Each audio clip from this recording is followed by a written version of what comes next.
Mesdames et messieurs, Vladimir Poutine, chef de l'État du Kremlin, vient de lancer des déclarations incendiaires et glaciales face à la minorité occidentale. Il a fait cette annonce lors de son discours, plus précisément lié à la fin des exercices nucléaires organisés par la Fédération de Russie et la Biélorussie. Le chef de l'État du Kremlin est, est sur le point de passer à l'acte. Oui, parce que le discours qu'il a eu à tenir, ce qu'il a eu à dire de sa bouche, ça nous montre que les forces armées russes, plus précisément le domaine nucléaire, est totalement et entièrement en état d'alerte maximale. Ah oui, je vous avais dit que Moscou se prépare à frapper. Il se prépare à frapper sur certaines infrastructures militaires des pays occidentaux qui continuent de ravitailler Kiev en armement, en drones et en munitions. Alors, M. Vladimir Poutine, lors de ce discours qu'il venait de faire pour la fin ou la clôture de ces exercices militaires nucléaires du côté de la Biélorussie et aussi en Russie, M. Poutine est ferme sur ce point-là. Mais qu'est-ce qu'il a déclaré en profondeur? Qu'est-ce que Poutine a dit? Qu'est-ce qu'il a envoyé comme message? De quoi s'agit-il? Nous allons décrypter, décortiquer et analyser à 360 degrés près ces multiples propos. Mais avant de continuer, mesdames et messieurs, je vous prie de mettre le geste qui motive. Partagez la vidéoconférence au maximum. Mettez-la partout à travers le monde. Je vous en prie. Partagez comme vous n'avez jamais eu à partager une vidéo dans vos vies. Partagez-la s'il vous plaît. Allons-y donc dans la profondeur.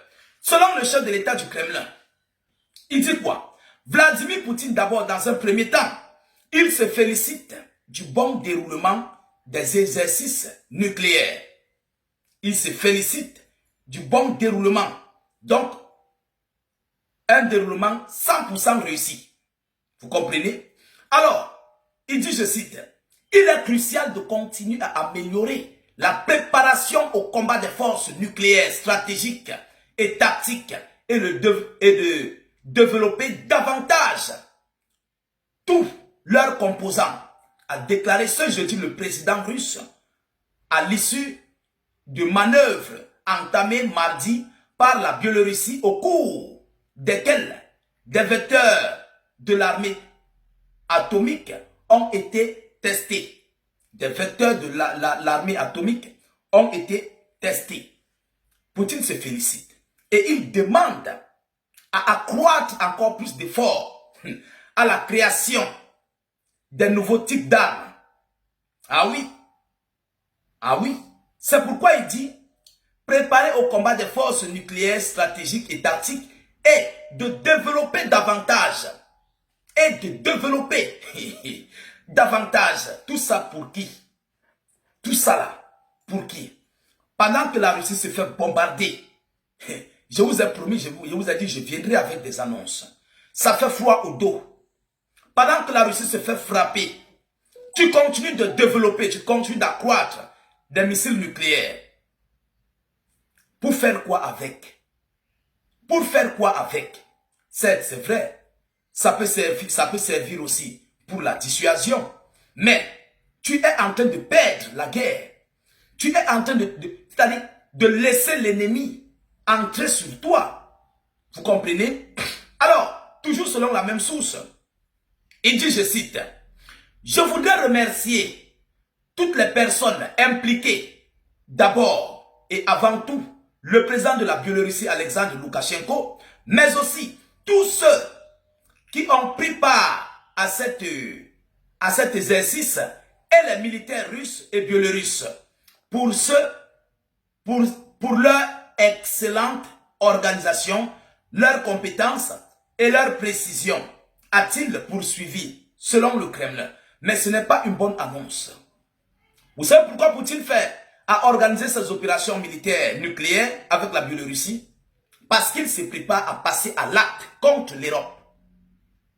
Ah oui, il se prépare, écoutez-moi bien, la Russie se prépare à lancer des attaques contre les multiples territoires européens, occidentaux. Sachant que l'Amérique et l'Europe ne s'entendent pas. L'Europe a abandonné l'Amérique dans le dossier du Moyen-Orient. Poutine veut profiter de cette situation. Je le parle aujourd'hui, vous ne pouvez pas le savoir. Beaucoup d'entre vous, bon, ceux-là qui ont soit l'habitude de me croire, connaissent déjà comment je fonctionne. Je le parle aujourd'hui parce que je sais. Les sites qui sont ciblés, les sites sont déjà quadrillés, je connais. Il faut seulement envoyer des Oreshnik. Et ce sont les missiles Oreshnik que Poutine compte envoyer là-bas. Là. Ce n'est pas n'importe quoi.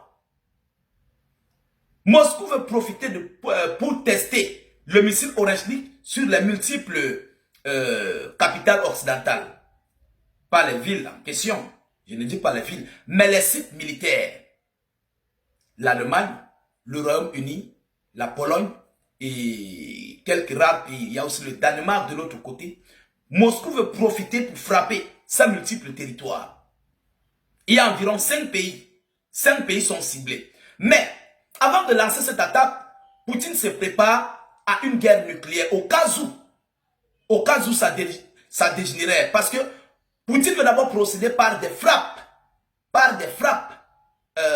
conventionnelles.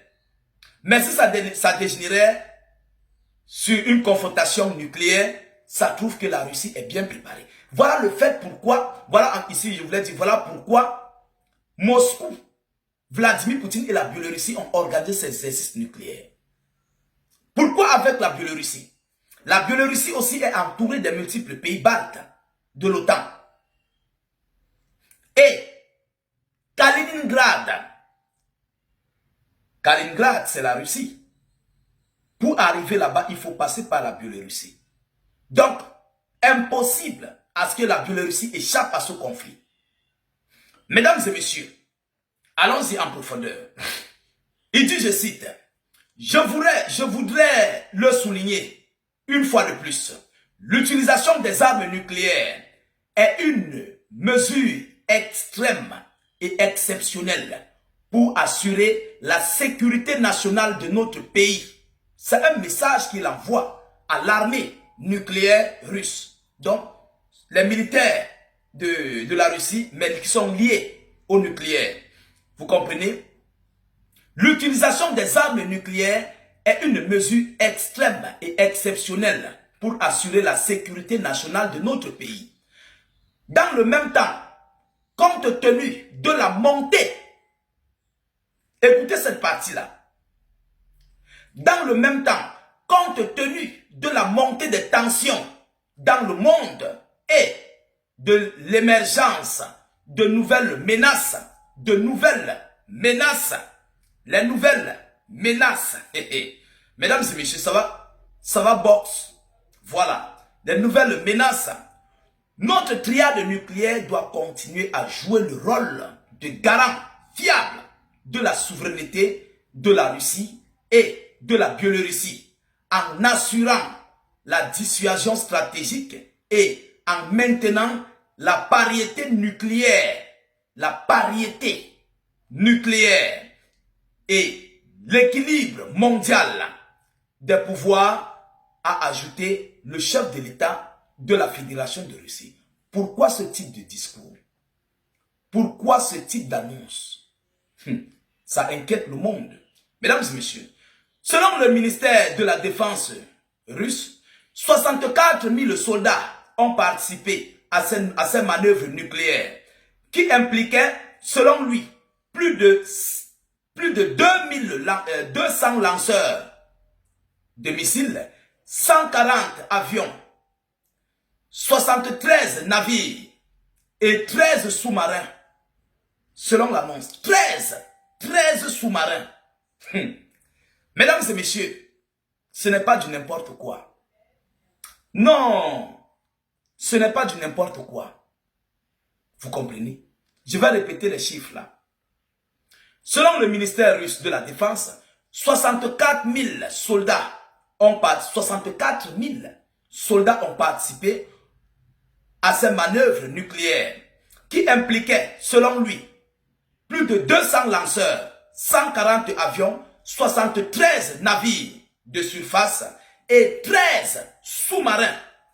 Vous connaissez que, vous-même vous savez que la Russie, lorsqu'on parle de sous-marins, c'est toujours nucléaire. Les sous-marins russes sont toujours nucléaires. Et les Belgorod, et les ceci, et les cela, tous là sont dans l'eau. Moscou n'a pas beaucoup, ne fabrique pas beaucoup de navires de surface. Ils ont beaucoup de vedettes.